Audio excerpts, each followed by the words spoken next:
Hello, everyone, and welcome to possibly the last stream talking about this particular show. I'm your host, Ronan Chain, and I think this is it, y'all. I think this is the last stream we're going to be talking about.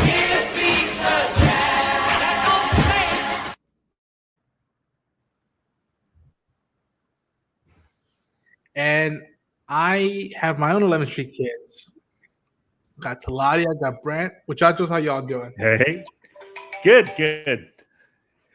Yeah, it's been 8 weeks, y'all. It's been 8 weeks since this has been rolling, and it's weird. It's weird to think that we're at the end of the line. Yeah.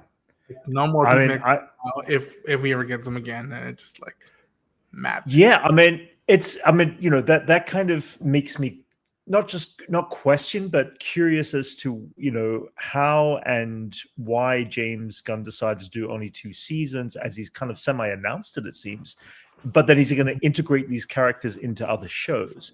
And I also question, is it going to be bigger parts, or is it going to be like a cameo that we saw for, say, Hawkgirl and all that at the beginning? Is it just going to be small little cameo kind of bits? Because I feel like these characters have gone beyond cameo roles in their own show and other shows. I feel like I need to know more about these characters, where they go from here on in, and not just have them be a 10-minute introduction and appearance in a single episode of another show, or a single small introduction of a movie. That's my personal opinion. So I'm curious as to how that plays out. Yeah. Yeah. How about you, Talada? How do you feel at the end of the line? We're at the end of Peacemaker. I'm sad. Right. I'm sad. I'm sad too. I am too. I agree. Because I was like one of those individuals. Like, remember, I didn't watch season 1. Yeah. I jumped straight into season 2. So for me, it was like a whole new ball game. Now that it's ended, I'm just like, what am I going to do for 3 to 4 months? Like, what sort of DC content am I going to cover? The only thing I can cover now is the gaming section. I'm just like, damn, I wish there was more TV stuff I could cover. Yeah. I mean, we still got like a few months for Lanterns, but Peacemaker, because I love John Cena so much, man, I'm gonna miss him as Peacemaker on my TV screen, watching him play the role of Peacemaker, and missing Amelia Hardcore and 11th Street Kids. Yeah. And I've really grown attached to them this season. Like, I felt for each individual character different emotion for them. Yeah. Right? Yeah. So I'm just like, I'm gonna say, what the fuck? And folks, for those who are watching, thank you for tuning in to watching our last stream talking about Peacemaker. And we're gonna go through not every single episode, but we're gonna like highlight it and be like, what was our overall thoughts on the season as a whole, what are our favorite moments, our favorite character, and then in the middle of it, we're gonna be fortunate enough to talk to someone who got to work on the show, and we get to interview them, and then I'll bring them on later on. And then afterwards, once we're done talking to them, we're going to conclude the stream with the last 20-30 minutes talking about the future of the DCU and see where does this mean for the universe and for the potential of it, and how we feel about the next projects coming forth, and where do we see the 11th Street Kids in that side of it. So you'll want to tune in, let people know that we're live, let people know that there's gonna be some cool stuff to talk about. And before we dive into our favorite moments, favorite characters, we got some comments, y'all. We got Dalton saying, Ronan, hey Dalton, how you doing, man? Hey Dalton. Jeffrey saying it's time to possibly make the final piece. Yeah, I agree. I was in Nerdcast last night, Jeffrey. What up, good people? Hello, Harrison. Hunter Iggy says, Ronan Chang, what is your thoughts on Zack Snyder saying that Henry Cavill is Superman in his Instagram posted? I thought that was dope. I think it's a beautiful shot. For a part of my life, he was Superman, but he's not the only Superman. And again, I'm glad that it happened. I wish Henry got more to do with it, especially in the Clark Kent side. I think there was a lot of potential, and you could tell he was a big Superman fan. But yeah, it was cool to see that.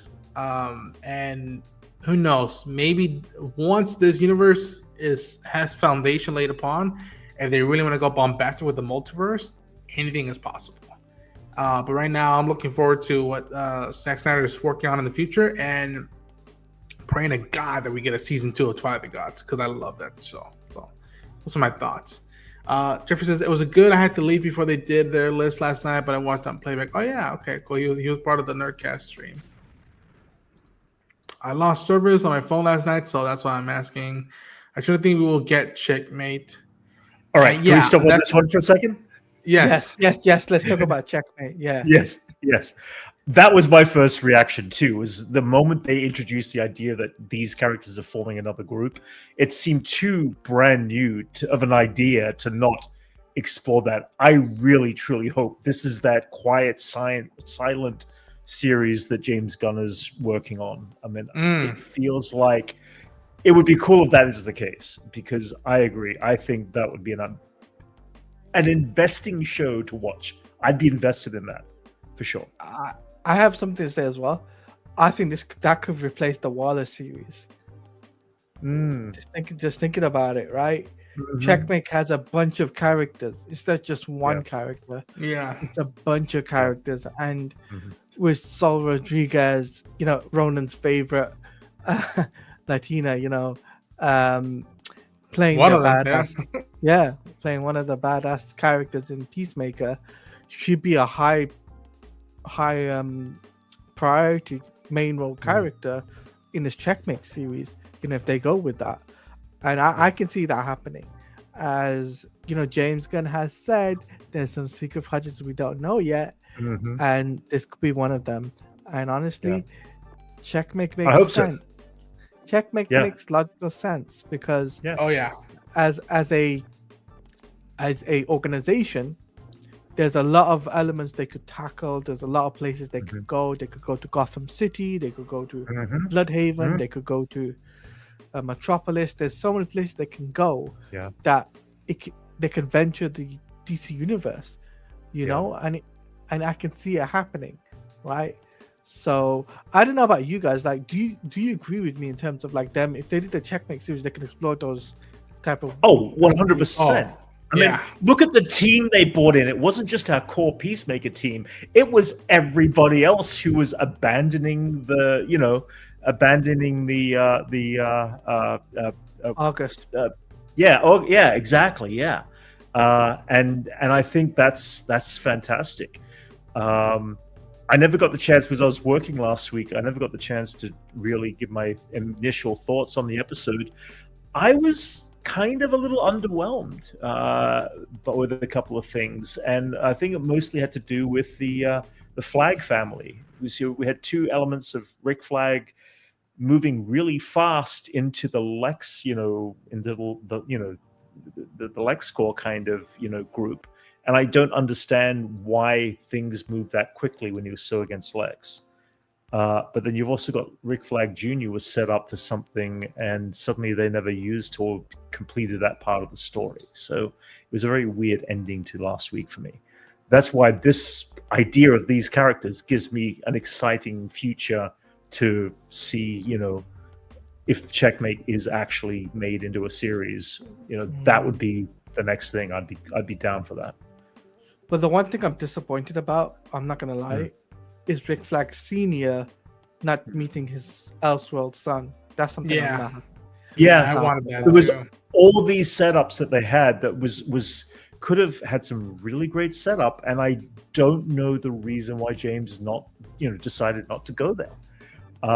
Because it felt like it would have been a perfect opportunity to have gone there.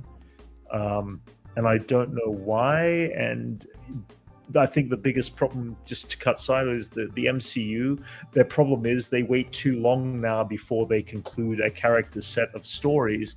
I'm hoping James is at least able to bomb that in. Now, he has said that in Creature Commandos Season 2, at least that I had read, he said this, that there's going to be a. Sorry, I think we're jumping to the end of the to the end. That's fine. No. There is this element though that they're going to deal with the fallout of Rick Flag Sr.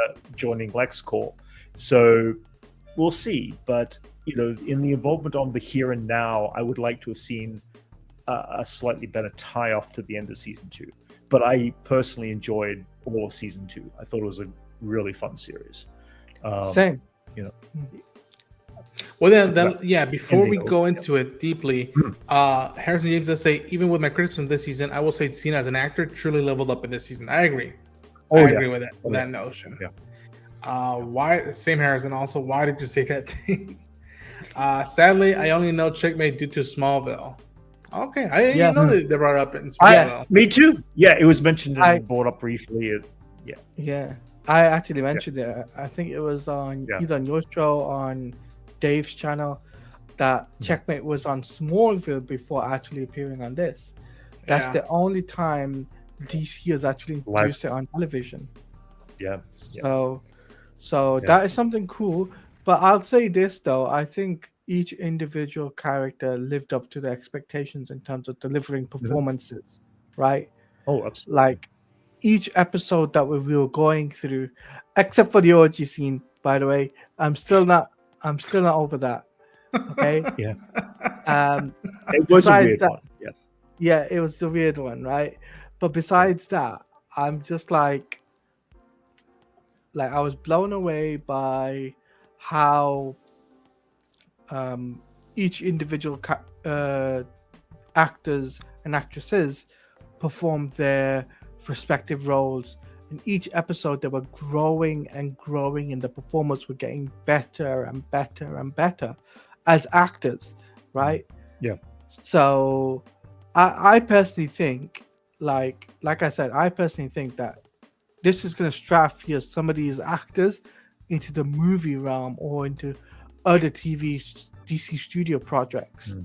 I can see that being the case. Peacemaker, I can see John Cena being a part of Man of Tomorrow. That's without a shadow of a doubt. Right? Oh yeah. But I can see like the other 11th Street kids getting their own show. Case in point, Checkmate, right? And then I think here's what I'll put this theory out there.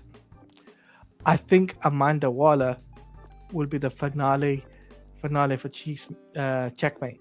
She comes in. They bring her in, and she's like, "I'm boss now. I'm the boss now. I'm the bitch that runs this shit." That would be brutal. Yeah. I mean, it does seem like Lex has now got full hand in Argus at this point. Yeah. His people control it basically. So it's like, Yeah. It's, as I said, it was a quick turnaround, a little too quick for my kind of liking. I would like to have seen a bit more development over the course of the last 3 episodes, hinting that's where it was going, but I didn't get that hinting going into the last episode. It was done in a montage.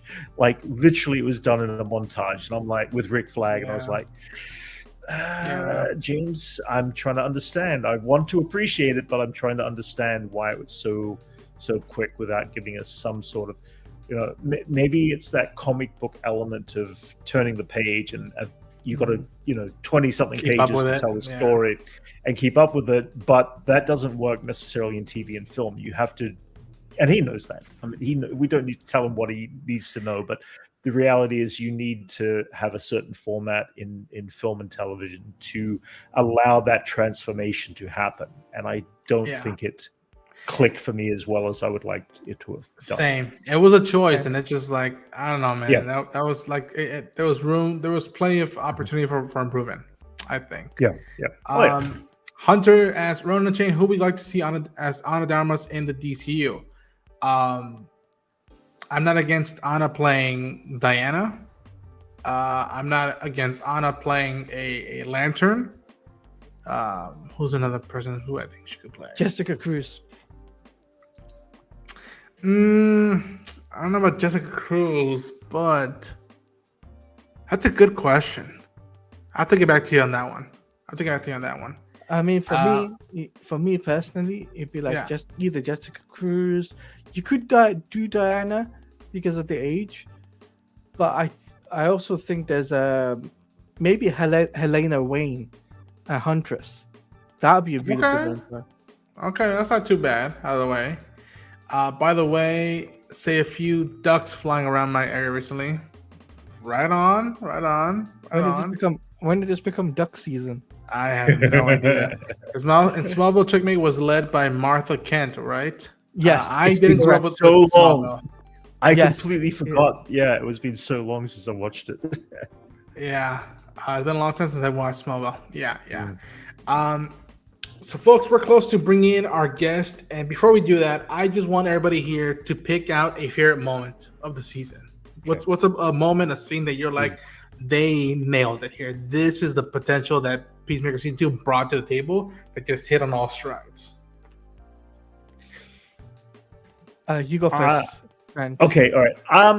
There's a couple of moments. I mean, in the more recent weeks, for me, the big one for me was the use of the theme song in the last scene of the episode 8. I think that was a very creative way of bringing in the talent of the piece that we've been listening to opening the score and have it mean something really powerful in the moment of between Peacemaker and Amelia. It was a great little scene that I thought worked very well, and it tied it together. And it was the title of the episode was called what was it called? The title of the episode was the title of the. Is it Oh Lord? Boat. Or yeah, the boat that they went on to the what have they called the name of it? Okay, something I know it was that. I completely but it was like it worked out well. As for other stuff, I love that there was a shock value to Earth X when everything was discovered, because we knew it was coming and we knew what to expect. As fans, we were prepared, but there's still ways that James Gunn managed to reveal the shock value of not necessarily how dumb Peacemaker is, but how not ignorant either, just like oblivious to the rest of the world. So the fact that he could look down, look at the flag, and then turn around, and there's a big whopping poster on the wall, painting on the wall that was just, marked as it was a moment for me. It was a moment I didn't expect to kind of take in as like, oh my God, like we know where we are, but to actually understand that Peacemaker was so narrow-viewed and so focused on his family and what he was looking for in his life, and that was a loving family, a brother that was alive, all those moments, and to show that it was in the most imperfect world was a very powerful moment, I thought, and I very much like that. I like the way James did structure that part of the story, for sure. Yeah, I think the mirror of blindness. Yeah, the notion of the mind comps are like all around the desk, and it's like, how the fuck did you miss that? And that was an editing and a point of view choice that I respected. That I was like, all right, that's cool. Even though I knew we're pretty sure we're not in Kansas anymore, but it's just like I like what they did for the character in that perspective. I think. Talani, what about you? I'll be honest with you, it just blows me away, right? And I think what was critical is the moment of him realizing FX, right? Oh, for you, that's your favorite moment as well? Yeah, it was like, oh shit, what the fuck did I fucked up, right? So he obviously ran out that building, took some guys down. I was just like, but I also like, there is one other moment I liked, which was the hostage situation. I think that was a really good moment as well. When he saves his day, yeah. But in a story element way, I would say, like telling the story, I would have to give it him realizing he made a mistake, and him going back to his, I wouldn't call it his father's house. I would have to say Elseworld father. That I'm gonna have to call it that, okay? Because that's the one I can think of. Elseworld father, right? So I call it Elseworld father's house, and confronting them, and that story told on its own moment as well. Like, I don't know how you'd feel about that, but that moment as well was very, very powerful, I'd say, and very sad as well, because you see a family breaking apart from this. Yeah. Right. So yeah, that was the other big scene. Yeah, Agee's speech was absolutely stunning. Agreed. Because I didn't expect it. That was a left field for me because it was well directed.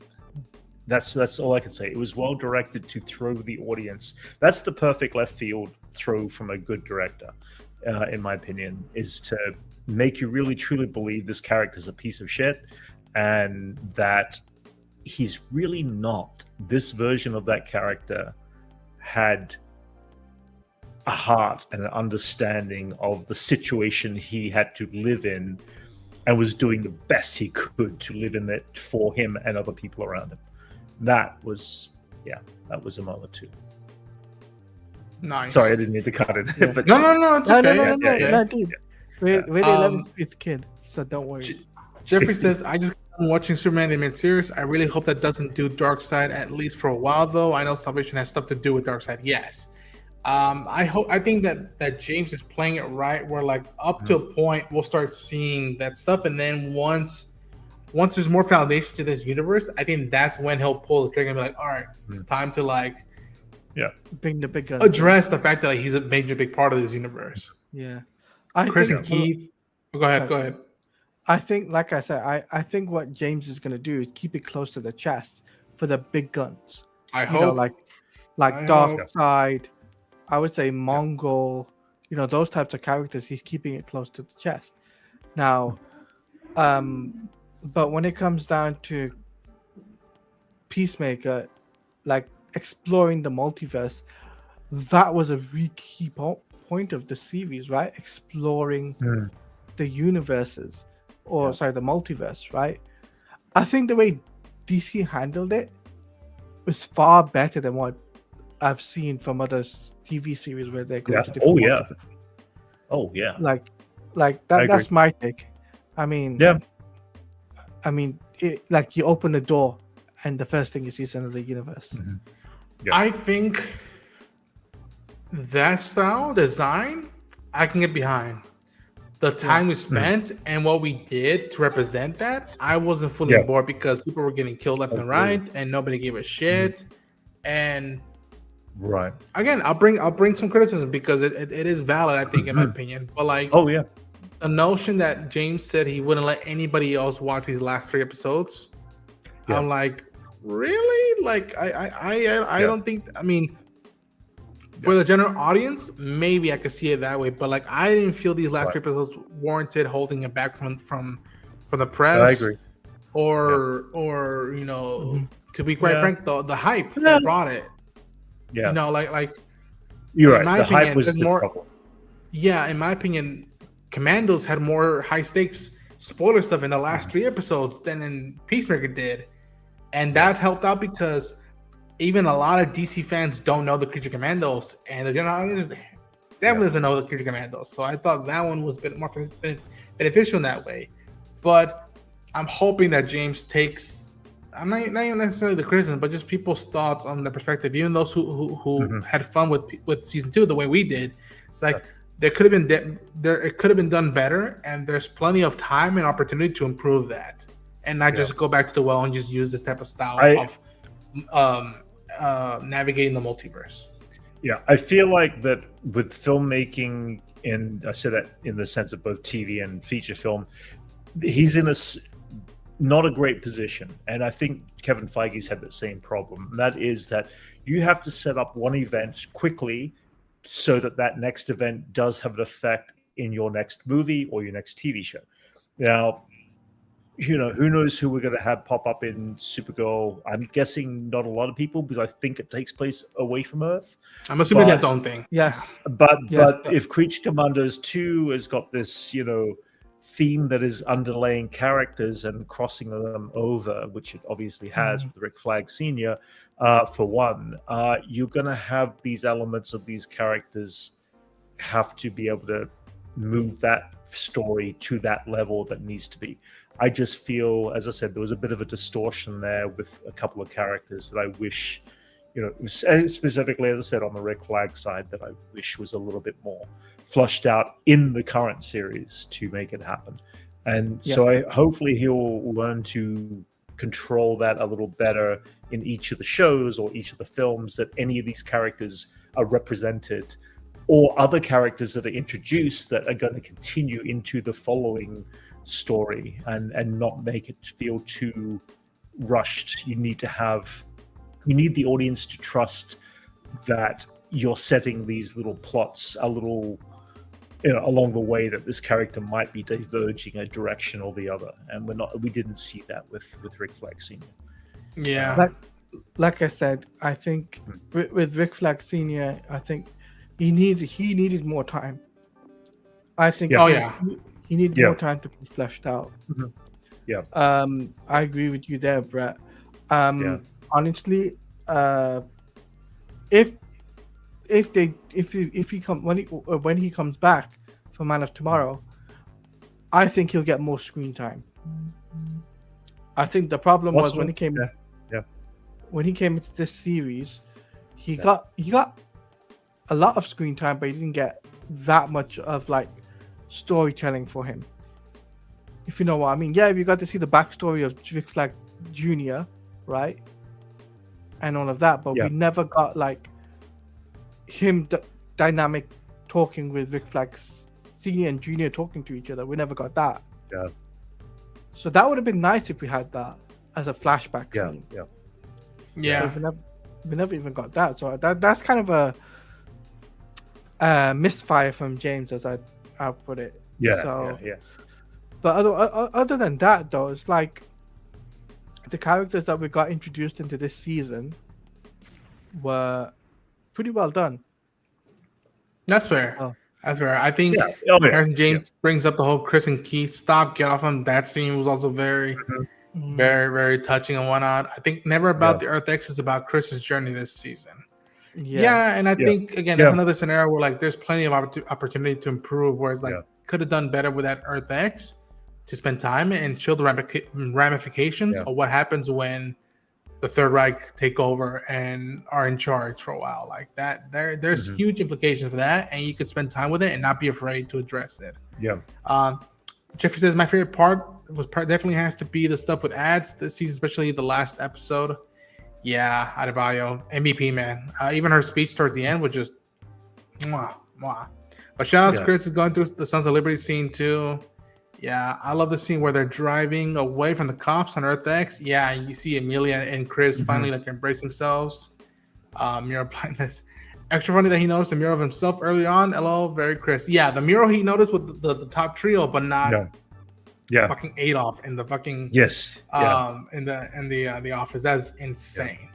The ending of episode 6 with the walk was a big oh no moment. Yeah, I disagree, Taladia. That's fair. Harrison James says that Earth X was too surface level for me, especially given the salvation setup. Our heroes didn't try and help anyone unjustly locked up, and now they will start getting locked up like the POCs in Earth X. Yeah, that is something that a lot of us had issues with, and like I was like, wow, how do we miss that one? But it is what it is.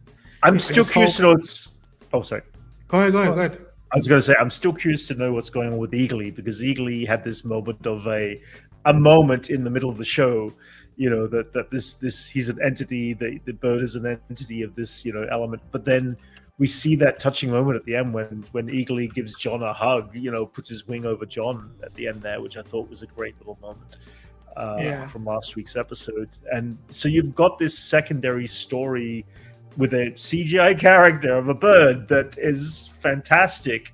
That I that's what I've left with all these characters. I need to know more about where they're going. I need to see more about them. It's, and it's not like we didn't get enough. We definitely got enough, a lot of these characters. But I am invested in seeing these characters grow even further, whether it's a CGI bird or Leota or, Adrian or any of them. And I think that's what I take away from the second season is I'm so much more invested in all these characters. First season was get to know them, but second season is I'm invested in you and I want to see you turn up here and there kind of thing in the future without it feeling forced or that's anyway. I know I get that.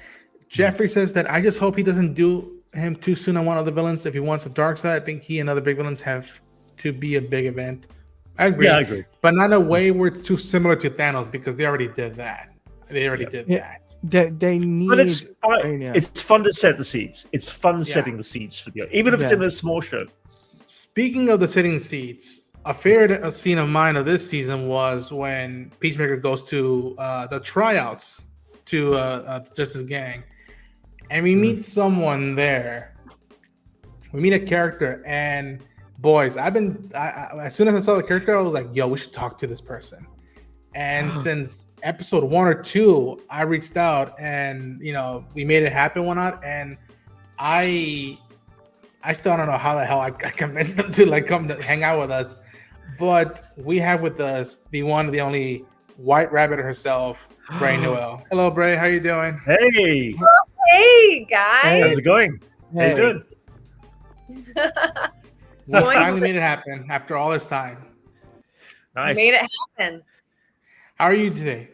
I'm doing great. I was just in New York for New York Comic Con actually, and I just got back at 2 a.m. Not yesterday. Yeah, yesterday morning. Yeah, something like that. So anyway, I'm still recovering, but I'm great. How are you guys doing? We're good.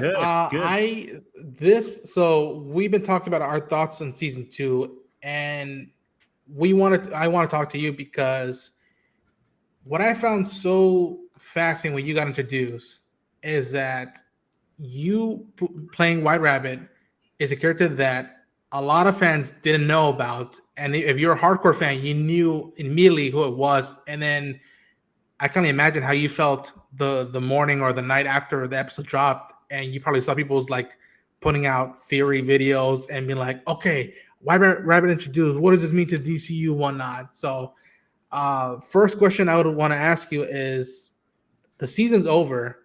How do you feel now being part of not just the DCU, but you're part of DC history now? Yeah.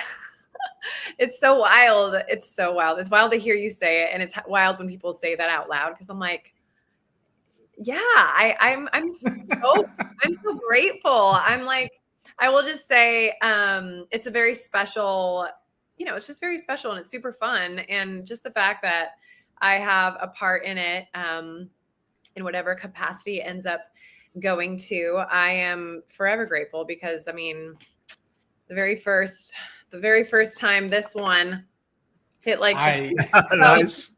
That is amazing. You got one. I was like, somebody please. I hope to God someone at DC gave her a copy of her book. Like, you have to have that now. It's very fun. And it's so fun. I actually had at New York Comic Con, I had some people bring me some comics for me to keep too, which was super fun. Aww. I'm like, thanks for the love, everyone. That's adorable. So you just got back from New York Comic Con. Was this your first time at New York Comic Con, or you've been there before? No, it was my very first time ever. Yeah. I had been to one other Comic Con in 2012 in San Diego, but it was a totally different thing. I was modeling in LA, and I booked there was this Assassin's Creed was the big video game at the time. Yeah. Will you model as a pirate? And I'm like, okay, what does this mean? What is this Comic Con thing? So I'm there on this ship dressed as a pirate, and I'm like, this is the coolest. What is this? It's like a land where everyone's here from all over. So anyway, my eyes were open back then. I haven't been back since, but then New York was awesome. My first time. So how was your experience with New York? Because it was, I think, either the second or your first big con after you had made appearance on the show. And if people were watching the show at the time, I think even still, the finale was dropping that same weekend. So people would have been like, "Yo, that's fucking White Rabbit." So how was it taking in the aura of New York Comic Con? Yeah, I'll say there were moments of overwhelmingness, but all for good reasons. So it was like I was like braced myself. I braced myself, being like, okay, I don't know what to expect. All I know is it's a lot of. I just have to be ready for anything. So it was fun that it was over the finale episode, just because there was a lot of conversation around it. And when people came by the table before the finale, they were like, "Oh my gosh, we're so excited! Are you?" asking me all these questions. I'm like, I can't say. And after, it was fun because people were like talking about it and all their thoughts, and we just had all these different conversations. And I just love the enthusiasm. I'll say this more than anything. I just think it's amazing, the enthusiasm and the excitement of the Comic-Con world and the Peacemaker fans and all of it, because it's a special thing. It's like a community. So I just feel like the love, man. Speaking of community, and I think even Brent would appreciate that I asked this, but have people from other than the people who worked at the studio, but other fellow actors who've worked on DC projects, have they come up to you, or they've actually been like, "Yo, welcome to the DCU. You're part of a bigger universe," all that stuff? Have people come up and welcome you in that regard, or no? Yes, they have, actually. I think that's another thing that's been so special. It really is like a family. And I remember the first time I got an invite to a special like screening of like Superman, and like back when before Superman came out, and I was like, oh my gosh, they're like, welcome to the fam. And then I Nice. oh, okay, great. I guess, all right, here we are. So it's just really fun that it's such a, connected universe, and everyone's been so gracious and kind and encouraging and fun. So very grateful. That's good. I whenever I see these new projects, I always hope that, like, okay, cool, they have the projects, the word of mouth is growing. That's the water cooler talk each week. But internally, I would hope that the community is tight, that it's almost like a sorority, if you will, where it's just like, okay, everybody's gonna have lunch together. It doesn't matter how where you're at in terms of like character arc or whatnot. Like, no, we're all hanging out. And I think what's fascinating with the DC universe, and you tell me, Brent, if I'm wrong, that like the fact that a character like hers is introduced, it's like, oh no, Warner Brothers and DC aren't just worried about the heavy hitters. It's like any character you can think of that is worth mentioning, bringing to life, is worth bringing to life and letting people discover and whatnot. Would you agree with that, with Brent, that like, who knows after this where we could leave with the characters? Who knows? And again, I'm not going to ask you, Bray, if you know or you don't know, but like, who knows where the possibility is? It would be fun to see that character pop up again and again. It's just like, it'd be, again, that's the fan in me saying that would be a fun thing to see. Obviously, you can't say one or the other, but at the same time, that's the way, I guess, as the fandom looks at certain cast members who get brought in as these other characters as a new developing thing. It would be fun to see the adventure if they do go on down the future, and how that may make things just that moment of memory of going back and going, oh yes, we've followed this journey of this character from the very day one that she gets, walks out of the interview. Anyway, Well, I love that, and I'm glad you guys say that. And I couldn't agree more. I mean, just in general, when something like kind of comes to life, has a moment of life, it's like natural, and it's just extra fun when we want to breathe more into the story. And so it is kind of, I love that there have been so many different kinds of characters that have come alive in different ways, and I just think that's a really special thing. So I have a question, and I should have started with this, that if people already asked you this stuff, I apologize in advance. I see how a lot of these like media junkets go, and everybody's asked the same question for 10 straight hours a day. So I apologize in advance if somebody's already asked you these questions. But were you familiar with not even as the character, but were you a DC fan growing up, or was it just something new that landed in your laps and you're like, okay, this is an opportunity that I should take? And where were you at? Were you familiar with DC? Were you a fan or not? And it's okay if you weren't, because for those who are watching, not everybody read the comics, not everybody saw the cartoons. Yeah. That is fine. And I was just curious if you had any street cred before joining the show. Street cred. I didn't have much street cred, but I will say it's kind of a mix. Like, for instance, I knew, like, I always watched like the old, Batman's and the old, I watched the films. Mm-hmm. And like when Marvel, I always found it fascinating. So I got into Marvel eventually when all the films started going. And so I just liked the imaginative life that comes from like all the films made from comics. Mm-hmm. But I wouldn't say that I was familiar with the comics, if that makes sense. So I would just get familiarized with the worlds by the films that came out. And I've always been a fan of that because I'm just kind of like a big, like, I just love entering different worlds. I mean, like when I was little, I played video games and I liked it. Like I didn't really play very much, but like it was always something like about the world that was really fun. And so, sorry, my hair is like literally cute. My hair has. It's all right. It's all good. Like, just calm down. But so I would say I've always been like any films that would come out, I would always watch them. But I was never super familiar with the whole like comic land. So yeah, I didn't know there was a character White Rabbit before. Right. It's ironic that you're like, oh yeah, I saw the Batman movies. I'm like, oh yeah, that makes sense. The character has that connection to Gotham and whatnot. Right. Before and everybody has their origin stories. Via the characters and whatnot. How did doing this? How did you being part of the industry? How did that come about to you? Was that something that you got as a kid? Was it your fascination with gaming? Was it your fascination with media? Like, what was the what's the term, Brent? What was the what was your introduction into becoming doing acting and what was the moment that you're like, all right, I should do this. I want to do this. So Bray Noel's origin story. Yes. Yes. Yeah. That's a great question. It was a process. I'll say that. So honestly, it came into my life a little bit later on. So initially, like growing up when I was little and everything, I was always very imaginative, very creative. But my main focus was always music, actually. That was like, I grew up in a family of musicians. We were always singing, playing, recording, performing, all that. And I wasn't as familiar with the world of like acting, but I mean, as a young kid, I would always put on skits and like do all these different things just for fun. Right.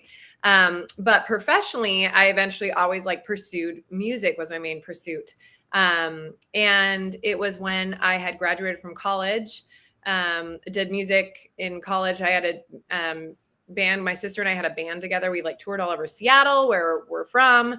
We went to LA, we got management and did all the music thing. And then it just kind of went awry. It was kind of like it was messy and it got really rough and it was hard on my sister and my relationship. So we're like, okay, let's put this to the side.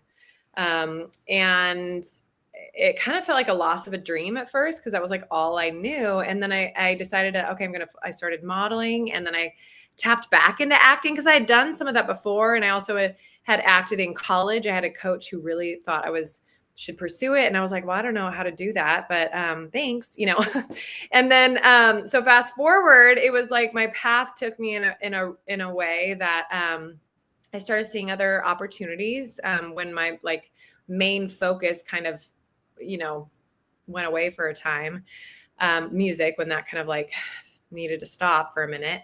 And that's kind of when I discovered my love for acting again. And during that time, I had started a YouTube channel, just because I wanted a platform to like share my story and like have a kind of comedic storytelling. And it was through that I was cast and like sought out for this. It was a short film at the time. And I was like, is this real? Like, who are these people? And then I did my research. I was like, oh, okay, no, these are legit people. This isn't like a scam, And so I was like, to check, yeah. Yeah, I was like, yeah, I'm open to this. This sounds cool. And that was actually filmed in Nashville. I ended up like leaving LA to kind of get a break from LA. And I was in Nashville at the time, filmed in Nashville, loved it. And then I got very involved with an acting community there. And my coach was like, you need to get an agent. You need to actually pursue this. And I was like, Okay. Aww. So I got an agent, and then like right away I started booking within like just weeks. And a few months later, I started working in Atlanta because tons of filming started happening in Atlanta during that time. And then I moved to Atlanta. I was like, "What? I need to live here." I'm like working, like always filming and working and whatever. And the community. So now I live in Atlanta, and the community here is very strong. But I travel a lot. You know, I'm in New York. Sometimes I'm in LA. You know, whatever. But that is my kind of like getting into the film industry. Yeah. Muchachos, anybody who's watching, I encourage you. I'm gonna plug you right now. Go follow Bray's social media. Like, again, I'm always doing my thing. I try to check it, as best I can. But you're always posting this like, almost like, what's the word? Perseverance vibe, and all your posts. And I'm like, hey man, I tell people, don't sugarcoat just the one episode appearance. If she keeps at it, who knows where the hell she's gonna end up by the end of it. And again, I'm not saying that just because you're here. There's so much potential. Like, the fact that we only just saw you in that episode, just walking out crying and pissed, I was like, oh fuck, what you must have gone through just to get that take in the can. But I tell people, go watch your stuff, because I feel the perseverance in you. And I've heard that story where people, it's up, down, and the industry is tight as hell. No one's gonna open the door for you. And listen, I appreciate that you got your foot in. The notion that you're part of this franchise, and who knows where the possibilities end. I respect and I admire that. And I know that you started with music, but I'm glad that you pursued acting. That you got to this point. Well, thank you for that. It's so encouraging. And I'm glad you see that you kind of get the sense of my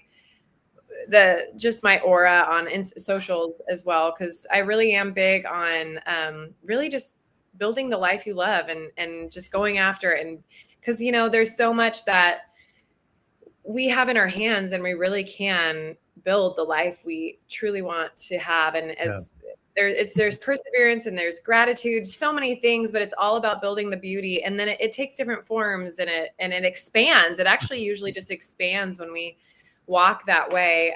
Because there are times when I thought, even music, for instance, I thought it was like dunzo. And, I do music still, and now I'm recording my own project again. And it just took some years to get that back on the ground, and, things like that. But then I would never have started acting if that didn't happen, and now I love that. And I'm a co-writer on a film that we, actually it was actually just playing in LA.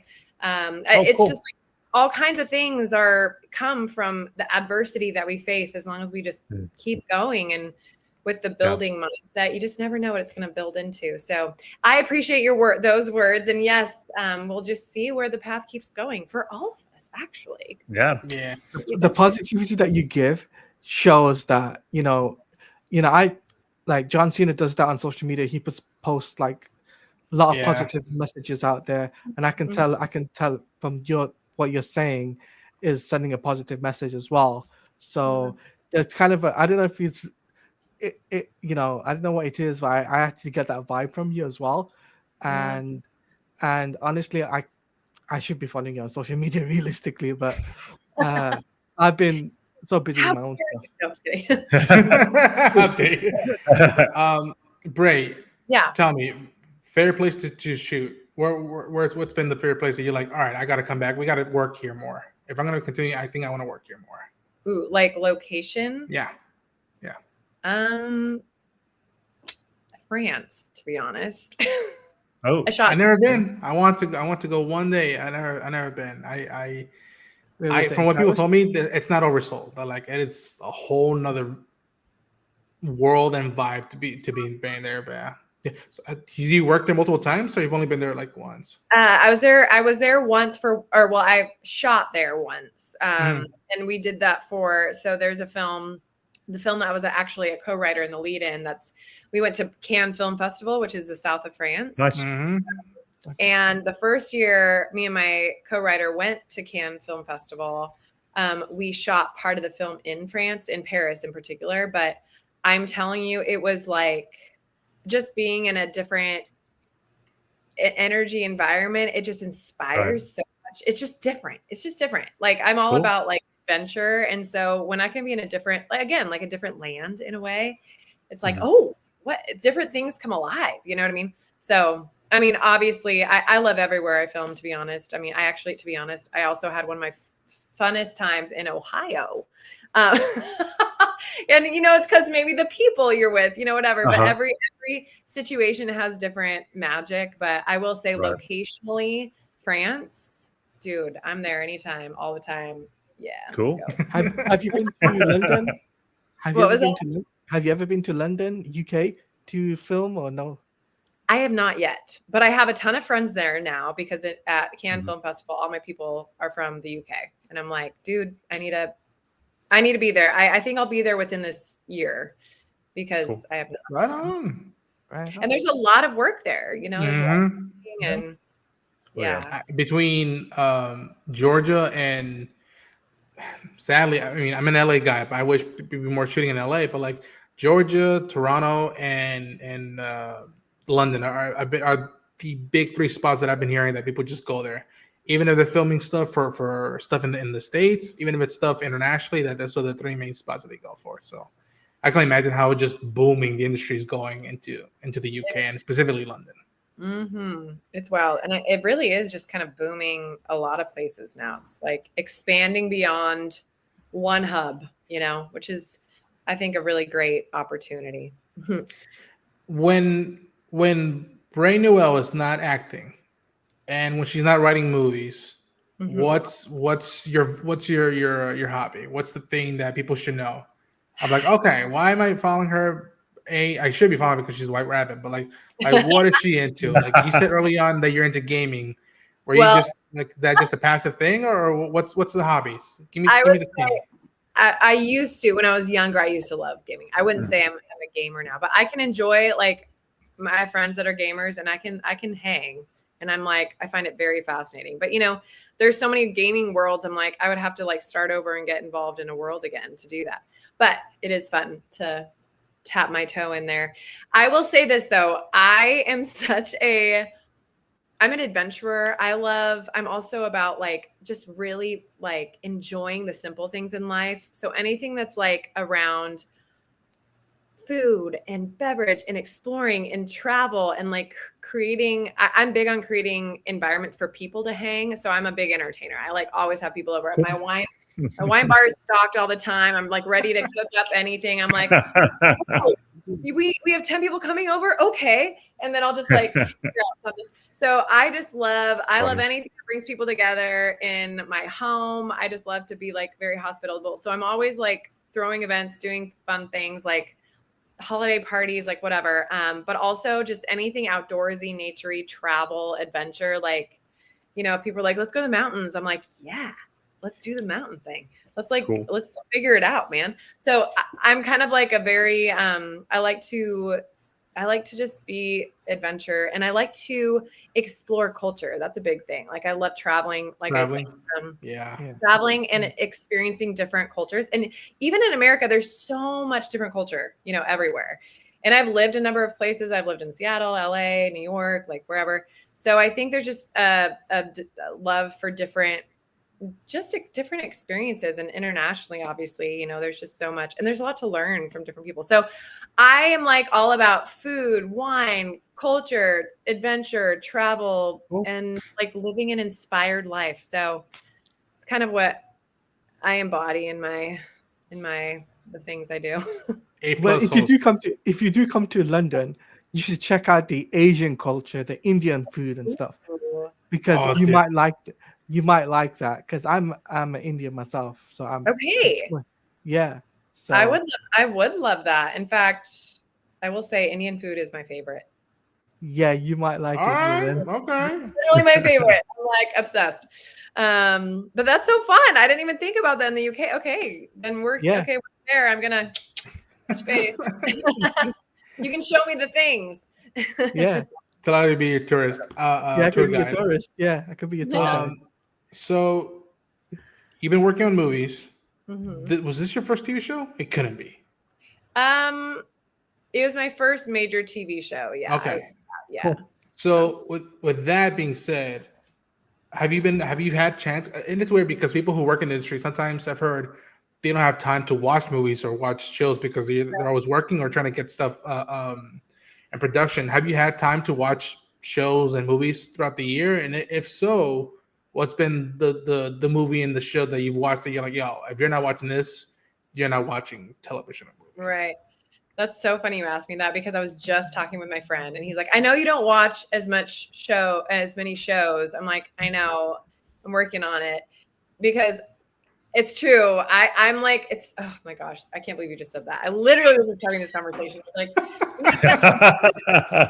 watch more shows because so I've been recently I'm watching a lot of throwbacks just because I'm like, love some of the older stuff. And there's, and I probably like totally different shows than like you guys would watch. Maybe, I don't know. Like I just watched this one. Like I loved Emily in Paris. It's so fun. I've heard of it. I haven't seen it yet, but I've it's fun. Friends have been on one, in the list of people be like, you have to watch this. Like just get away from your superhero stuff and your stuff. Just check this out. It's out of your curveball. So all right, Emily in Paris. But I will say I'm really the throwbacks I've been into lately are like Suits, Chuck, White Collar, like these like I love investigative like action, but also comedic, like procedural and they get you thinking, but then you're also like can laugh. Like I like to work my brain and also feel good at the end. I don't like to feel like traumatized or on the edge of my seat and being like, what? I have to go to bed? That's why I was gonna ask, I mean, as an actor writer, you're absorbing also both performance and scripting, I'm guessing is how how it influences you and how you would want to do your own content as well from there, correct? Absolutely. Oh my gosh, I'm constantly like gleaning things and and even just like how like cinematic, like the visuals, like I do take in a lot of things. And so sometimes I just want to like not be taking in too much stuff and I just want to like relax. But then I'm like, well, I'm taking it in, man. Like I'm thinking all the time. Yeah. I'm like, wait, what? Yeah. Okay. How do I, you know? So as a production designer, I'm the same way. I'm looking at a movie or a TV show and I'm taking in this, and how do they do this? And and my brain is forgetting to enjoy the moment of watching. Right. You're just like, yeah. See, you get it. I'm so glad. Yep. Yeah. So, muchachos, we're almost out of time with Brace, giving us a gracious time to talk to her. I know if even you knew, you couldn't tell us about the future White Rabbit. So all I'm gonna say, I'm spare you that. I'm just give you our pitches. Okay, guys, you tell me. I can't seeing a photo like this with these knuckleheads. Yeah. If you're telling me that she's not worthy of joining this gang and go to work at Checkmate, I say to this universe, please excuse my language, Bray. Fuck off. I'm like, no.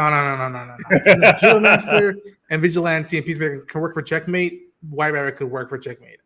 Yes. I truly think that, like, I mean, it was too rich of an opening with that first episode, like, to not be the only time we see you. And I really hope, James, if you're watching this, I hope we see you in the future and maybe even in Gotham. I don't know, but like at the very least, I would want you to at least work a day with Checkmate and see what that adventure is like.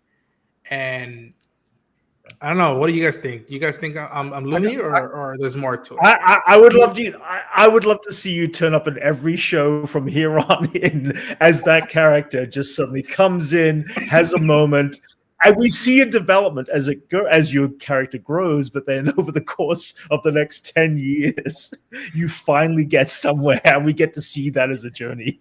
I was waiting for a scene between White Rabbit and Sasha Bordeaux and like Emilia, and then just talking shit about Guy Gardner. I was waiting for like a little like outtake scene of them like, oh, that fucking asshole. Like, man, I couldn't wait for it. I love it. Yeah, but for me though, right? I would like to see you in TV shows, but I'd also like to see you in a video game. Right? I'm a video game nerd myself, right? So I'd like to see White Rabbit in a DCU video game.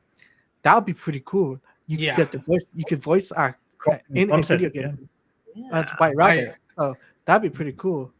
Have you done voiceover work before, Bray, or no? I have. Yep, I have done quite a bit of it. Cool. So DC Studios, come on now. Come on now. Yeah. I'll like your guys' ideas, by the way. Her pitches. We'll keep our fingers crossed for you, for sure. Genuinely, from the bottom of my heart, Bray, thank you so much for taking the time. Thank you. Thank you for, and also shout out to your manager, Amanda, for taking me, just be like, yo, can we please talk to her before the show ends? Like, we need to talk to her a little bit about this stuff. And I wish you the best. I really hope this is not the last time we talk and our paths cross. And I would get a kick out of it if a few years down the line you show up in a movie or in a show and they're like, oh, look at us. All those years ago, we just talked about it as soon as that first appearance showed up. And look where we're at now. Yeah. I can't think enough. Please, Bree, plug yourself. Is there any new project you have coming out that you want people to know about? Social medias, please plug yourself. The floor is yours. Awesome. Thank you so much for that, by the way. Oh my gosh, my heart is full. Everything you online, you can find Bray Noel at Bray Noel, Instagram, all the things.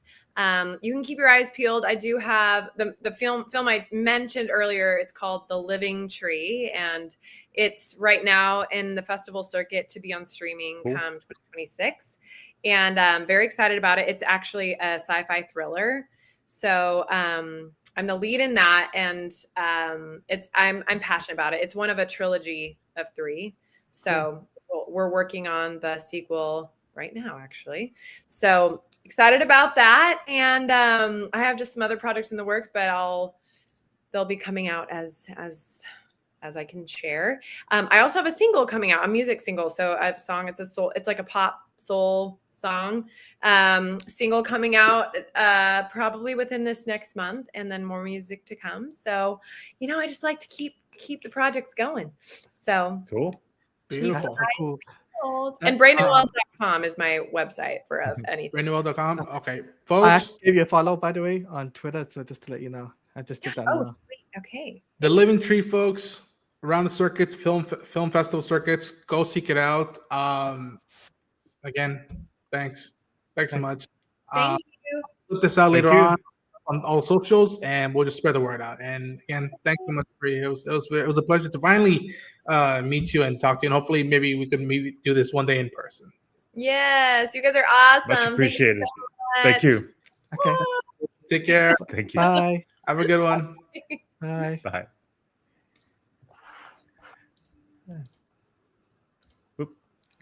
Awesome. Okay. That was great. That was really Good work, man, on getting the interview. Yeah, that was really cool. Yeah. We got What? somebody from the DCU. What the What fuck? That's cool. What To the quote the fuck? line, what the fuck? What the fuck? What the fuck? I was sweet. Chat, I'm sorry if I didn't put out all your comments. I was just like, while we're talking to her, I was just like, is it really Curious. happening, or like there's someone like playing a fucked up prank on me or not? So that was do you need sweet. to pinch yourself? Do you need to pinch yourself right now? I'm drinking coffee right now. I'm trying to like be like, no, this is not liquor or whatnot. No. That was awesome. I didn't just say that because we got her on the show. Yeah. That was such a cool like Easter egg and thing that like, oh shit, this, of all the characters, this character is canon as part of DCU. I hope this is not the last of it. And like, Yeah. to be quite frank, I was really hoping that we maybe see her like knock in and be like, I heard you looking for heroes, or you looking for help, and just have Peacemaker look at it and be like, yeah. I would have loved that. Maybe James will have plans for that in the future. We'll see. I hope, cool. Man. I hope. But speaking of the future, we're almost we're like 20-25 minutes away from concluding this last stream, y'all. So you have any final comments, thoughts? Let us know right now in the live chat. Muchachos, the future, the final frontier, DCU. Where the hell are we going? What are we excited for? What are we seeking out? Who do we want to see interact? Tell me right now. Invite to stay. That's what we need to be excited about right now. Lanterns. Lanterns. Well, hang on. What had they officially announced what's first? Is Creature Commandos and Lanterns before Supergirl? I can't remember if the... So it's Lanterns, Supergirl, Clayface, and then I'm assuming afterwards is either Commando Season 2 or Man of Tomorrow. Okay. Yeah. All right. Okay. All right. But that's not all in 2026, is it? No. I think it's just the first yeah. 3 that are. Just first 3. Yeah. So we're still a year away. So it means that if we're going to see any of these characters pop up again, we're going to assume they're going to have to pop up somewhere in Lanterns, would be my guess. It would be the crossover. Because I feel like Supergirl might be its own contained setup. The way Superman was setting up its own contained, world. I feel like Supergirl... maybe not anywhere near Earth, and I'm guessing it'll be exploring the space element of the galaxy that we're currently in. At least that's what I'm hoping. So we're going to get a lot of new information at us. So I doubt we'll have any connective tissue outside of possibly Superman in that.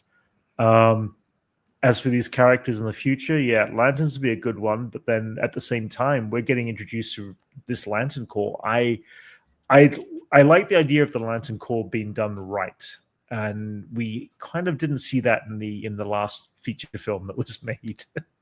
The one with what's his name?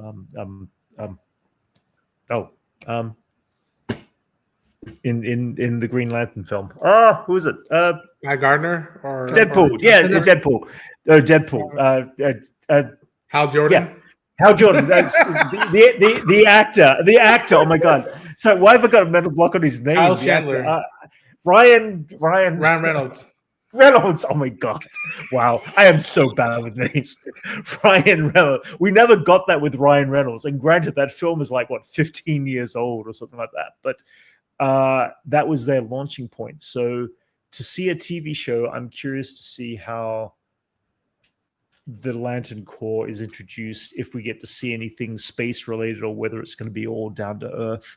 I get a feeling it's going to be mostly down to Earth, but who knows? I mean, we're expecting a smorgasbord of cool new pieces coming at us. So that's where I'm excited. I'm excited with Lanterns. Yeah. And Supergirl, I'm excited. I'm curious to see more of the space universe, the outer perimeters where they can play with these things in a 2-hour feature film, and and give us all the new stuff and the cool stuff too. Yeah, to me, Supergirl. I mean, obviously, I'm excited for Lanterns, but Supergirl seems like the one that it's a pure standalone story. Yeah, that just adding layers to the DCU of like, okay, this is the character we're gonna see onwards, and we might even have a blast following her journey where she goes with the DC universe. Yeah. I think Supergirl and Lanterns are the big one. Although the set photos I've been seeing of Clayface and the word of mouth I've been hearing about Clayface, just get like body horror, like actual VFX, like practical VFX. I'm like, if they go full on David Cronenberg's The Fly with the Clayface, I might even hook in more into that because I want to see how that actually plays out and what that means for that side of the DCU, I think. I still feel it's a very different way to start Gotham City's, and I don't even think it's even Gotham City that this takes place in. I mean, I could be wrong. I don't know how it is. Play that, but it is Gotham. Okay, yeah, right. Clayface is in Gotham City. That's what. Okay, all right. Gotham City, okay, yeah. Okay, all right. I haven't been following too much about it. I've been in the early stages of just kind of shutting off the information that's been leaking out on the set. Yeah. But it's I because I enjoy all the villains in the animated series, the Batman animated series, I actually very much like the fact that there is a loose thread to it as the origin story, because I thought the origin stories in the Batman animated series were really fun and creative. So to see Clayface, and I remember the story well, the actor who gets affected and buys makeup and this and that, the products and all that, and becomes, Batman's arcade, one of the enemies. It's like, that's going to be fun to see. I just don't know how it's going to play out without a Batman in that story yet. And I guess I really hope that script is so good that we don't fall to the same traps as Morbius, Craven, Venom. Like, I really hope we don't fall down that rabbit. Yeah. Boys, Jordan's calling me. Hold on. Oh no, here we go. Hello? Hold on. You're on speaker. Hello, everybody. I'm not going to do anything bad, I promise. Promise? Okay. Famous last words. I promise I'll do nothing bad. Okay. Because I'm a good person. Okay. Okay. How you doing, man? You doing good? I'm doing okay, man. It was a little surreal moment to interview someone from the DCU, but it was a what the fuck moment. Next up, you need to interview Zack Snyder and James Gunn together. All right. Just have them not talk about anything other than that few moments they had together in that Rick and Morty episode. Just ask him about like how did Zach feel about having the giant freaking like protein freaking thing he just had on a plate. That's all he needed. Darren and Jeffrey right now are getting kicked out of it. They're going, "Oh boy," on the live chat, and Talati just said, "What the fuck." What the I'm not fuck, gonna bro? I'm not gonna do nothing, okay? Because I love and support Ronan. God damn it. That's my friend. That's my friend. Guys, if you aren't subscribed to Chainsaw, make sure you guys do go subscribe to him. Yep. That's my friend. God damn it. He showed up during the interview, and I was like, Jordan, not now. Not now. Like, not now. Prank phone call. That was sweet. I got the call stuff. Man, listen, I gotta be frank. Although I'm not crazy about the way the finale ended, when I saw him end up in that island or that I call it an island. Oh yeah, it's we didn't talk about it. Yeah, I thought of like Dinosaur Island. I thought that was the Commandy, universe, like the last boy on Earth, and I was just like, what the hell's going on? It was an interesting place to leave it, knowing that there is no Peacemaker season 3. Love you, bro. Really means love you, bro. Yeah. I have a theory where we are going. I feel like by the time we get to World of Tomorrow, Man of Tomorrow, for Superman 2, that half of the superheroes are being exiled by this point in time. And he's still gunning for Superman, and it's going to be up to Superman to free everybody from that world. And it's going to take a revelation of getting out of that world, including Peacemaker, who's going to be there the longest by that point. Yeah. And I think that'll be kind of a fun thing. It also might be a character development between, Superman and Peacemaker within the realm of the movie. It's like, you want to see that play out or that is gonna he thinks Superman's a dick, and we can see that there will be development. We hopefully will see development with that. I really hope down the line Peacemaker and Superman meet, and Chris is just like, "Oh shit, hey man, I call you an asshole on national TV. I'm sorry." And he's like, "You did. Yeah. It's okay, man." Yeah. And then I wanted to cut back to be like, "Oh man, Adrian, you should have seen me. He was so chill, so cool, man." I asked him if he wanted to work out together. He said, "Yeah." He hasn't responded to my text, and I just had that. Like, I'd be like, "Oh, like the fact that of all characters, those are the characters that are meeting together. Like, those possibilities just for endless." Yeah. I keep on thinking of Jumanji. If you've ever seen the film Jumanji, the original with Robin Williams, Robin Williams left on, in this world for a period of time, which is going to be obviously a couple of years by the time we get, Man of Tomorrow out. And I'm sure that passage of time will pass as being a 2-year gap or however long it may be. So we're gonna get this kind of ravaged, savage character who has survived the ravages of the island, knows the ins and out, and has collected together. I'm guessing started collecting together different, heroes of form, powered, meta heroes and all that. So I'm very interested in what this means for Sasha Bordeaux, because she is a metahuman, and now this again. and I'm sad. Well, they're going to come off to checkmate. They're going to have to come off to checkmate at some point. But exactly, like we're only going to put the bad metahumans. But how long after are they going to go for any metahuman that they deem dangerous? Right. Oh, yeah.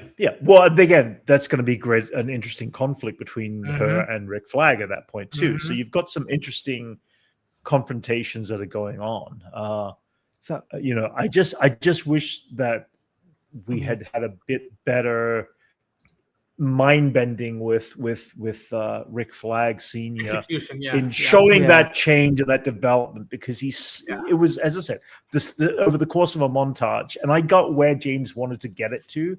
I just don't think it was successfully planted out. They had 2 episodes with that intervention, and there should have been seeds in the last episode. If they were, I didn't see them. I didn't catch them, but just moments of him going, maybe these guys might be, on the right side. And I didn't catch that if that was the case. And to develop to where it goes was very quickly. They jumped from Rick Flag not liking him to Rick Flag snorting coke with them, kind of thing. And I was like, that was just a weird moment for me. Really. Yeah, it was really weird moment for sure. Yeah. I mean, I have a feeling though. I'm gonna put this out there before we wrap up. I'm gonna put this out there. I think he's gonna turn again. I think Rick Flag Senior is gonna turn again and be on the good side, leading towards the end of Man of Tomorrow, right? And really, and I think so. I really think that, right? Okay. I'm just going to put that out there. And Jeffrey, just to I know that he put a comment out there. Chainsaw will not get me. He's got Ronan, but he won't get me. I'm going to put that out there.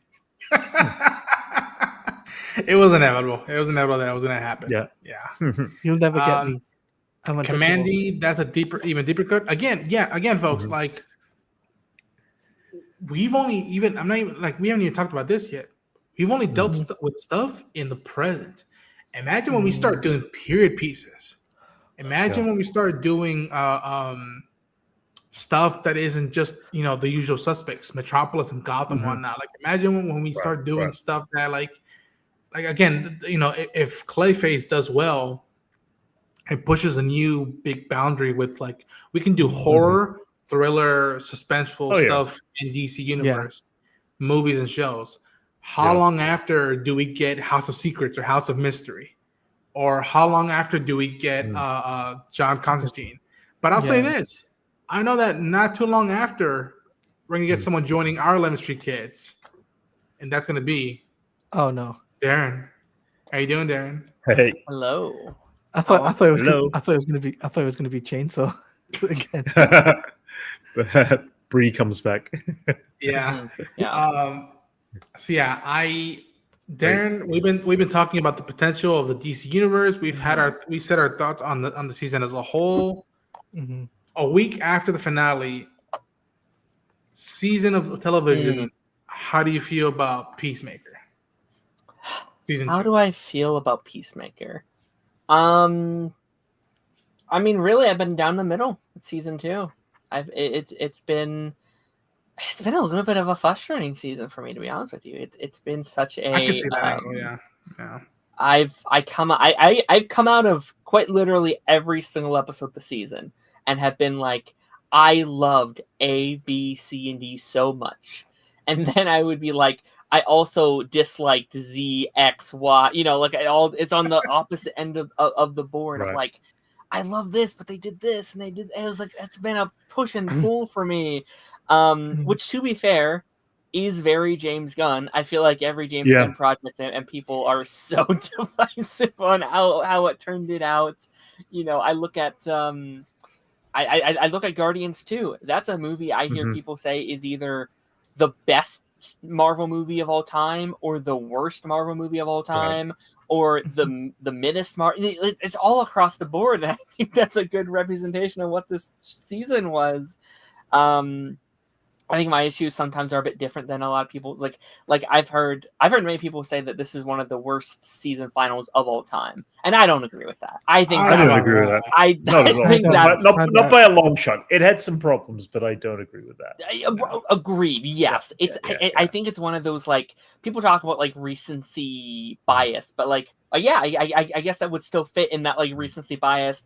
Oh, this pissed me off so much right now. I'm forgetting all the best season. Well, you know exactly who they are, right? They're the monkeys. They got a free again, and they're like, You know what's weird is that Danielle, they brought up his thoughts on Mandalorian and where we're at with the movie. It's funny that just came to my mind. You know how I felt about this finale? Go on. I kind of felt similar to how I felt season 3 of Mandalorian. Right? There's stuff that I dug, but as a whole, I was just like, I don't know how we got here towards the end. Mm-hmm. And especially that very like Looney Tunes, that's all folks zoom in, close-up shot. Like I was just like, what the hell is that? Yeah. But I think that like what we've been trying to do these past weeks is to tell people that like we can't just wholly praise something unless it's hitting all strikes for us, and we can't just bastardize something because they did one or two things that we didn't like. Again, I was disappointed with the finale. I'm not gonna chat about that, but I'm not gonna say it's the worst finale, and I'm not gonna say this killed the DC universe. I don't want to see Peacemaker anymore.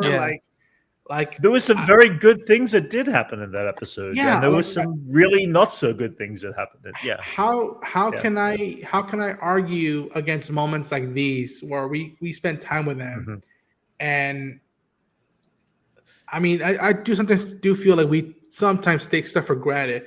Sometimes I think we do have some validation stuff and some stuff that we think like, oh, that's good, and like we want to see more of. Like again, Leota Adebayo getting this moment with her ex was so beautiful, so touching. Yeah, and like good. I remember being a conclusion. Finally! Yes. And see how much maturity she has gone through, and how much more would we want it more? Absolutely.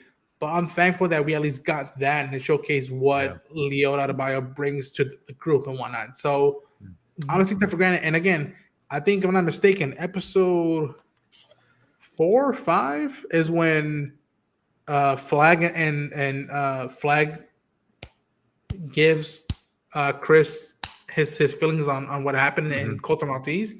Yeah, and I love that fight. I love that fight because it was breaking my heart, and yet I understood the feelings. That was a moment that felt earned, and it didn't feel underwhelmed. It didn't feel overshot. It was fairly balanced. Like the notion of letting so much anger, and the notion of Chris receiving it and telling him each time, "I'm sorry, I regret it." And when he tells him, "Fight me, motherfucker," and like he says, he nods. He's like, "No, I'm not gonna fight you." And it was just so beautiful. And it's like I can't discount that. I can't disregard that. That was given to me this season. But on the flip side there, I was going to say that, you've got Rick Flag Jr., who had a very unexpected setup and introduction, in the X universe, and there was no conclusion. You had who's the other one? Keith at the end of episode 7, the brother. And you did not have a conclusion or a lead-in or anything that he is out there ready to fight some, just an inkling of something, of setting us up. Don't just, it felt so weird not to do a tie-in of some sort with this other Earth.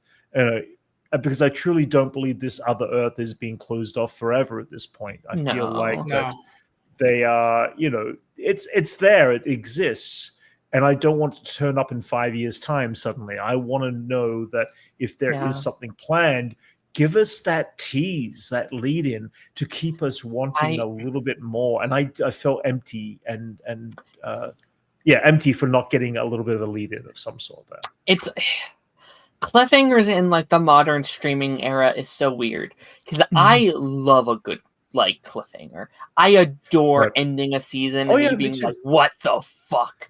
But like it's a, not to quote you, Teladia, sorry. But it's such a different era now because I don't know if we're like, it's, you know, it's not like back in the like CW days where like they would end the season in a crazy way. We're like, what the hell? This is crazy, but I know I'll get the next episode in 3 to 4 months. This is, hey, guess what? This crazy thing happened. See you in maybe next month, maybe in 10 years. It's like, all right. That's and like maybe on a different show. You know, like it's not even like a Moon Knight thing or something where it's like, okay, this may get, you know, a thing on a Moon Knight season 2. This is, we don't even know if we want to do a season 3. Maybe it's Green Lanterns. Maybe it's Superman 2. Like, and I don't love that. I don't love.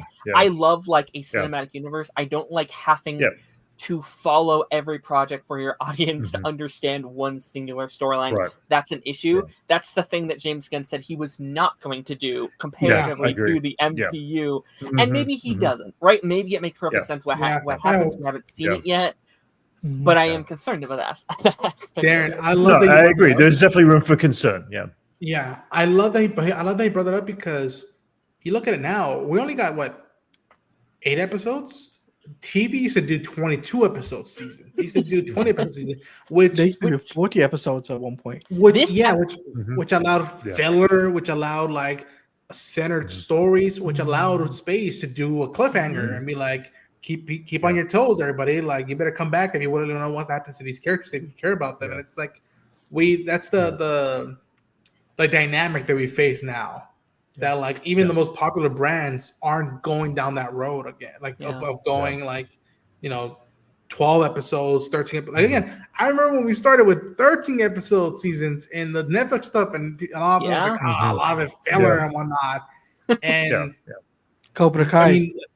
I mean, look at what was the last Star Wars thing that I could think of that was like 22 episodes? Like, it might have been Rebels. I know Bad Batch was 14, 12, something like Rebels that. was 20. Yeah, Rebels was 20 episodes. That was the last time I could feel of a show that I was following that high. Like, and I could sense that like maybe that's also a big fact of why we don't get that much stuff or why it doesn't hit the same way with audiences. But I also find that there is warrant concern or stuff to be on the lookout. Be like, no, you want to share all this stuff in the same universe? Fine. But if we're going to tell a Peacemaker story, you could have him visit Lanterns. You could have him visit Supergirl. If it's an emotional, deep character story, center yourself. Make it be in the Peacemaker show. That way, not everybody's going to go to Lantern. Not everybody's going to go to Supergirl. Not everybody's going to go to Clayface. But some people who have stayed in Peacemaker will come back if we can finalize stuff or put stuff to bed. I think.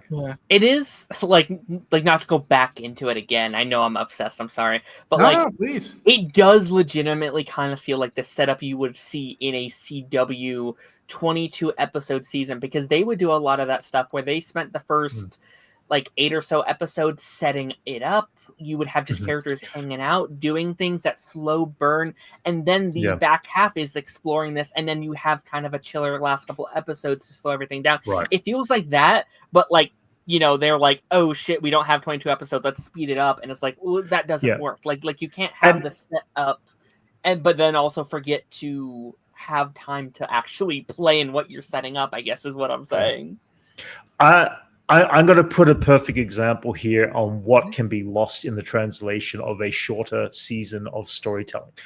Avatar: The Last Airbender. If you've ever seen the animated show of Avatar, it's about 20 episodes long or so, maybe a little more. Masterpiece. But then the live action series, which I thought visually was stunning and spectacular, you are right, yes, had these moments where the translation of a period of time, even though in the 20 episode animated arc, there's these little filler episodes, and it's like, okay, fine, we're getting to know this character they're trying to develop, and you get that. You lose that translation in a shorter season, and you have to be abrupt and quick and precise on how you develop your characters. And there is a lot of character development in Peacemaker season, 1 and 2. But there's still these other side story arcs that are lost in translation because you needed either more time to develop or you didn't spend enough time back in episode 2 or 3 setting the seeds. And I feel like that in this show, again, Rick Flag, and why even introduce Rick Flag Jr. If you hadn't anticipated there being some sort of anticipation that somehow there'd be a connection with his father in the future, and maybe there still will be somewhere down the track, but I'm not invested about somewhere down the track on these characters when it's their story right now. I want to make sure that if I'm going to end this season, that you have certain plot points tied off in a nice little bow, because you're not going to see them again, or if you're going to see them, they're in a different situation down the track. And then there'll be other story arcs that are the big ones where you're saying you're going to drop, Peacemaker on this planet, and we know that's the big story arc leading into the other films. And I feel like that, and it's not just DC, it's the MCU, it's a lot of, it's even Star Wars, quite frankly, it's becoming that. It is becoming this element of they're not looking at the bigger picture about what storylines internally they should be tying up each season, and which the bigger picture storylines should be invested in, because it gets muddy between A and B. And I think that's where the audience is losing the interest of what should be an entertaining program and get you through from A to B to C. And I like seeing those dots happen, but I also like conclusions at the same time within that moment. And I say that moment in the series or a movie or whatever. So I've been hearing a lot about this stuff. Harrison James says, fully agree, Brian. It's why the Autobio stuff with her ex didn't hit as hard for me. Still an amazing performance from both actors. Yeah. Just that whole arc didn't have a lot of time. And that's what we mean of like they spent 2 seasons setting this up to get to that point, and I feel like I agree. I wish we had a little bit more about that. Again, we go back to it. Me and Darren kept saying it, but I love Vigilante. We didn't really need him and Saint Red, whatever his name is, Saint Red, whatever the hell. Doing their back and forth. That was enough time and space for Adebayo and Adrian to do stuff of like, why is Adrian a dick to his mom? Okay, why is why is he a Prime Eagle? Why does he have superpower? That was my big thing when that happened. Is like I did not like that scene. I thought, I'll be honest, I thought it was kind of stupid. But like. When I loved it in comic book sense, but no, of course, which is totally fine. But like when it happened, I was like, okay, they've done this. I need them to tell me why. What was the point? Why are they doing this? There was no tie-off. If by like episode 8 they're like, okay, we're building to this thing, we're doing this thing, and James Gunn said there's a reason. It's a big storyline. It's like, all right, man, cool with a show that's not getting a 3rd season. And again, like we talked about, go ahead. You left us with that. You left with this at episode 5 when that episode happened, or whatever it was, or 6. I can't remember. You left us at 5, I think it was. So you left it at episode 5 and then never touched on it again, even though you could have eluded something. But it was just these unsatisfying, untied off moments that could have led me into. Where is this going? I want to know more. And because it was never touched upon, the big one for me still is Chris and his brother and Keith. I needed to see, even if it was Keith just sitting there getting better, getting out of the hospital bed. It could have been just as simple as that. Yeah. Just as simple as that. He didn't have to say anything. It was just picking up his gun or picking up this or whatever. Just something still out there. Yeah. Just to remind us. This is a thing for the future, and it doesn't have to be in a Peacemaker season 3, which obviously there is, sounding like less it's going to happen, but it's going to be something else. It's like just, and it's not a reminder either. We all know that character's out there, but emotionally, I want to be tied into the moment of why a season finale is good or not good. If it's not good, it leaves the audience, as they've been saying on the internet for the last week, it seems, it was a lackluster, finale.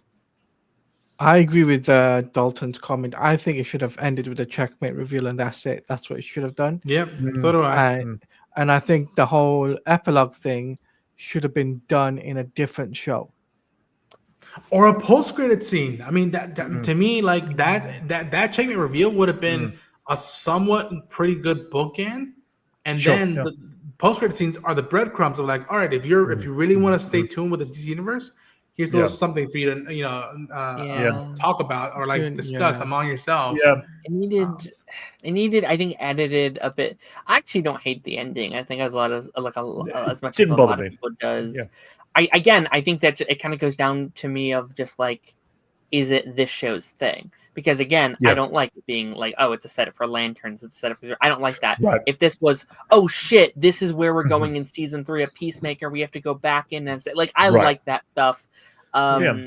Interestingly enough, it could have been paced, but then again, I also have an issue with what they did with Rick Flag, which I was not a fan of that. But that heel turn of like, oh, it's weird. I wish they set that up. You know what I mean? So, but like, I think the concept itself of Peacemaker getting trapped alone without his ego, without his weapons, without anything on this like mysterious, almost Jurassic Park island is cool. Yeah. I like that in concept. No, I like that. It is the execution getting there that I think is the issue for me. I agree.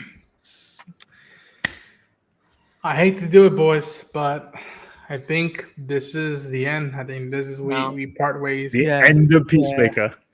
The end of Peacemaker, but the beginning of Checkmate. Yes. Listen, regardless how I feel about the finale, regardless how I feel about some of the moments, that none of that takes away how much of a ball it was. That like, even if we had disagreements, if we had stuff that we're like, what the fuck did they do? We had something to talk about each week, and we got our own 11th Street kids to do that every week, and that was the probably one of the biggest highlights for me of this season, which is like I had another excuse to do one of these streams on a weekly basis with my friends.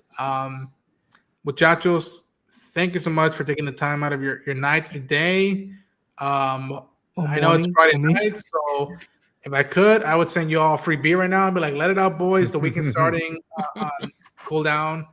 Tyler, before we says, at least let Peacemaker have his suit getting sent to another universe. I hope. It's part of the charm of that he does it. Yeah. Maybe he finds his helmet there. I don't know. Yeah. Harrison says, "Shut out panel and chat and Joe Bus Peacemaker was at times. These streams were the highlight." Thank you, Harrison James. That was so good of you. Thank you. It's been a fun couple weeks for sure. Muchachos, this is not the last time we're gonna hang out. But until then, I want everybody to please around the block. We'll start with Darren. Tell us any final thoughts you have on Peacemaker season 2, and let the world know where they can find you. Plug anything you have coming out soon, and let people know who you are. Thanks for having me. It's been a fun hour and 37 minutes and 14 seconds that I've been on the whole time. No, it's been a fun couple weeks. Thanks for having me. Of course, it's always a pleasure. You can find me Darren Sanctuary on YouTube, TikTok. We do streams Mondays and Thursdays, and we did a whole. Actually, there's a compilation on my channel right now of all the 8 episodes I've done on my channel talking about Peacemaker. So you want to go check that out? It ended up being like nearly 6 hours long of me just chatting about that show. Ooh, so I've talked about it quite a bit over the course of the last couple weeks. But thanks for having me once again. Beautiful, Taladia. You guys can check. Honestly, thanks for having me. Firstly, doing this season. Honestly, I really enjoyed covering this with Ronan and the lads, and honestly, me going into this, I just went in blind. So honestly, blind. I'm sorry. I had to. You got me. I'm gonna get you back. These days. But honestly, I really enjoyed it. But if you want to follow me on my stuff, you can check me out at Taladia Plays and at Taladia Plays _ I will be doing my own episode 6, 7, and 8, and I'll be doing that with Jared from Comics League, as he wants to put his own take on it. He wants to do it on my channel, so I was like, okay, let's do it. So come over to my side and come check me out. And also Ronan Ruby on my channel. I promise you, again, as we're going to be talking about maybe possibly for Wolverine, Marvel's Wolverine. You never know. I'm down. I'm game. Yeah, I'm game. Absolutely. Brent? You can catch me on Age of Grogu on the YouTube channel, on Twitter, on Instagram. And I'll be doing, I usually do try to get every Sunday, but it's every couple of Sundays at the moment. I've been very busy work. I do a live stream with my guys. We just talk about the latest movies, entertainment stuff that we enjoy that personally affects us and everything. And then I also do a series of unboxings of different Star Wars toys and stuff I get during the course of the year, and movie reactions to episodes. The next one will be probably Star Wars Visions that comes up in less than 2 weeks' time. Well, week and a half. Yay. So yeah. Beautiful. Yeah. I think Star Wars Visions is the next thing as well for me to be covering on that. Folks, for anybody who's bothered watching the stream, thank you so much for taking the time out of your night. Sorry we couldn't get through all the comments, but I hope you enjoyed our portion for the interview with the White Rabbit, Bray Noel. And I'll be starting clipping that out soon and have that as soon as possible, probably tomorrow or Sunday. And yeah, thanks again to Bree to hang out with us. Hopefully we can have her again. And yeah, as always, Bye, muchachos. subscribe, like the button, smash the shit, algorithm, blah, blah, blah, blah, blah. And give peace a motherfucking chance.